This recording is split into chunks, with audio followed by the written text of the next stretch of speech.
గాంధీ భవన్లో చామర్ కిరణ్ మీడియాతో మాట్లాడుతున్నారు. ప్రత్యక్ష ప్రసారం ద్వారా చూద్దాం. జరిగింది.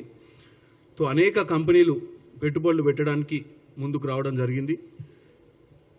ముఖ్యంగా Cognizant, Walsh Karra, RCM, Trigyn, HCA health care, తర్వాత వివెంట్ ఫార్మా, చార్ల్స్ స్వాబ్, చాలా కంపెనీలు ఇలా అడోబ్ సిస్టమ్స్, అమ్గెన్ సిటిఓ గారు చీఫ్ టెక్నాలజీ డేవిడ్ రీస్ గారితో కూడా పర్సనల్గా కూర్చోవడం జరిగింది. అలాగే ఈక్విటీ పార్ట్నర్షిప్ సిఇఓ గారు, సంస్థ సిఇఓ వెంకట్ బుసా గారితో కూడా సీఎం రేవంత్ రెడ్డి గారు పర్సనల్గా కలవడం జరిగింది. అలాగే జాయిటిస్ కంపెనీ చీఫ్ ఇన్ఫర్మేషన్ ఆఫీసర్ గారితో కూడా కలిసి, అంటే ముఖ్యంగా రేవంత్ రెడ్డి గారి గురించి ఈ పర్యటనను చాలామంది ఇక్కడ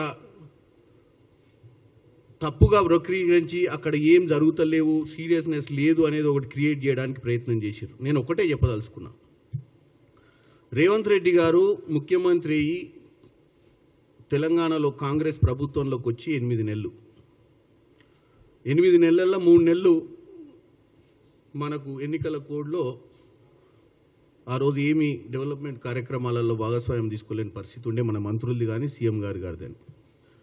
ఇప్పుడు ఈ పర్యటనలలో మన ఐటీ శాఖ మంత్రివర్యులు శ్రీధర్ బాబు గారు, రేవంత్ రెడ్డి గారు గతంలో కూడా వచ్చిన 8 నెలల్లో రెండోసారి ఇది. ఇంతకుముందు జెనీవా పర్యటన చేసిర్రు, ఇప్పుడేమో యుఎస్కి వెళ్ళిరు. ప్రయత్నం ప్రతి విషయాన్ని, అంటే సెక్రటేరియట్లో కూర్చొని ప్రగతి భవన్ని ప్రజాభవన్ మార్చిన రోజు ఎల్బీ నగర్ స్టేడియం నుంచి మొదలుపెట్టినట్టయితే స్వేచ్ఛ అనే ఒక పాలన, అంటే ఒక ముఖ్యమంత్రి వర్యులు 24 గంటలు అందుబాటులో ఉంటాడు. ఎమ్మెల్యేలకు కానీ ప్రజలకు కానీ ఏదైనా సమస్యలు ఉంటే ప్రజలు వచ్చి చెప్పుకునే విధంగా ప్రజా భవన్లో రోజు వాళ్ళ అర్జీలు తీసుకునే విధానం కానీ, సెక్రటేరియట్లో కూడా మంత్రులు 100% మీరు పోతే మంత్రి పర్యటన లేనప్పుడు సెక్రటేరియట్లో కూర్చుంటాడనే విషయాన్ని కానీ మనము ఈ తెలంగాణ వచ్చిన తర్వాత 10 ఏళ్లల్లో మొట్టమొదటిసారి కాంగ్రెస్ ప్రభుత్వం వచ్చినాకనే చూడటం జరిగింది. అదే కాకుండా గత 10 ఏళ్ల పాలనలో చేసిన అప్పులు, వాటికి మన రాష్ట్ర పరిస్థితి ఏందో క్లారిటీగా మనందరికీ కూడా వచ్చిన నెల రోజులలోనే వాస్తవాలు ముఖ్యమంత్రి గారు, మంత్రులు అన్ని శాఖలలో, అటు సివిల్ సప్లైస్లో కానీ, ఇటు ఇరిగేషన్లో కానీ, ఇటు ఎలక్ట్రిసిటీ డిపార్ట్మెంట్లో కానీ, విద్యుత్ శాఖలో కానీ, ఏ శాఖలో కూడా ఏం జరిగింది అంటే అంతకుముందు వీళ్ళు చీకటి జీవోలు ఇచ్చి రాష్ట్రాన్ని మొత్తం అప్పుల పాలు చేసి రాష్ట్రంలో ఏం జరుగుతుందని కూడా ప్రజలకు తెలియని విధంగా పరిపాలనను ఒక క్లారిటీకి తీసుకురావచ్చే ప్రయత్నం ఫస్ట్ నెలన్నరలో చేసినాక అప్పుడు తప్పుడు ప్రచారమే ఏంటంటే, అరే చూసిరా ఇవన్నీ ఎందుకు చెప్తుర్రంటే 6 గ్యారెంటీలు చేయొద్దు అనే ఉద్దేశంతో ఇవన్నీ డొంకసాకులు చెప్తున్నారు, ఇవన్నీ ఏం లేదు, ఇదంతా తప్పుడు ప్రచారం అని చెప్పారు.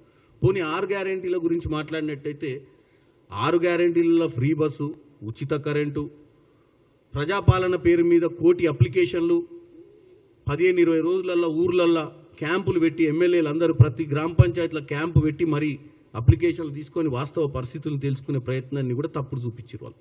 ఇదంతా కాలయాపనే అప్లికేషన్లు తీసుకొని మళ్ళీ ఏం చేయొద్దన్న ఉద్దేశంతో.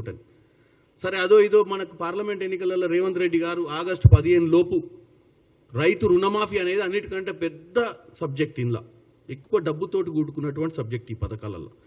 సో దాన్ని నేను ఆ రోజు చేస్తా అని చెప్పి నా దగ్గరనే ప్రచారంలో యాదగిరి లక్ష్మీనరసింహస్వామి సాక్షిగా ఆగస్టు 15 కల్లా చేస్తా అన్నట్టు చేస్తున్నారు. దాని మీద తప్పుడు ప్రచారమే, అంటే రేషన్ కార్డులు ఉన్న వాళ్ళకి ఇయ్యరనా, లేని వాళ్ళకి ఇయ్యరనా, మళ్ళీ వీళ్ళకి ఇయ్యరనా, వాళ్ళకి ఇయ్యరనా, ఐటీ రిటర్న్స్ ఎంత ఉండాలి, ఇవన్నీ పబ్లిక్ని కన్ఫ్యూజ్ చేసే విధంగా మళ్ళా ప్రతిపక్షాలు మాట్లాడటం జరిగింది.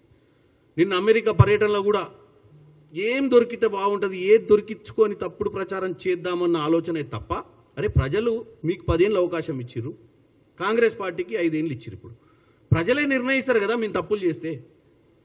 ప్రజలు ఈరోజు రేపు గ్రామ పంచాయతీ ఎన్నికలు వస్తాయి, రేపు జిల్లా పరిషత్ ఎన్నికలు వస్తాయి, రేపు మున్సిపల్ ఎన్నికలు వస్తాయి, తర్వాత మళ్ళీ జనరల్ ఎలక్షన్స్ వస్తాయి ఇంకో 4 ఏళ్ళు అయితే. ఈలోపు మేము కూడా ఓ 10 ఏళ్ళలో 20 ఏళ్ళలో ఇక్కడ ప్రజలకు సేవ చేయాలన్న ఆలోచనతో రాజకీయాలు చేస్తాం తప్ప